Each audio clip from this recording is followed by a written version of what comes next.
Noviembre de 2019. Soplan vientos de traición en España.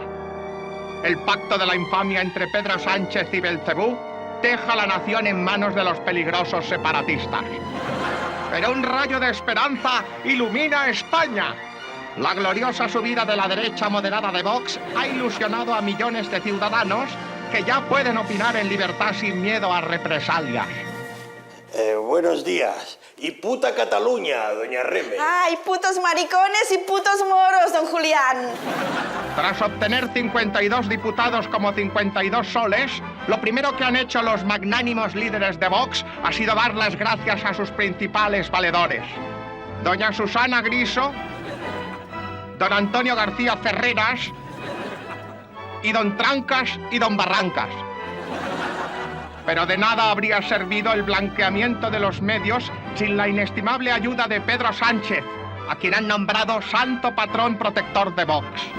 Aquí los vemos llevando ofrendas a su venerado santo, como por ejemplo flores, cava extremeño y un surtido de revólveres.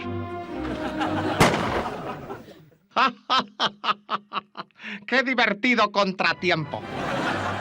Pese a los espectaculares resultados, Vox aún no podrá dirigir el país. Pero no se apenen. Nuestros valientes ya están planificando la España del mañana para cuando llegue el día. Menas e inmigrantes pobres serán abandonados en Portugal, de noche, cuando nadie mire. Murcia, donde Vox ha sido la fuerza más votada, será recompensada con la nueva capitalidad del Estado. Ya lo dice el refrán: Murcia, ¡qué facha eres! Y por último, para que nadie diga que se maltrata a los catalanes, se invertirá una lluvia de billones para mejorar los trenes de cercanías y así poder deportar mejor a los millones de independentistas que quieren romper nuestra patria. Au revoir, catalufos. Gracias, Santiago. Gracias, Javier, por habernos devuelto la ilusión. Gritemos todos juntos como hermanos. ¡A por ellos, Oé! ¡A por ellos, Oé! Y recuerden, no es un grito de odio, es un canto al amor.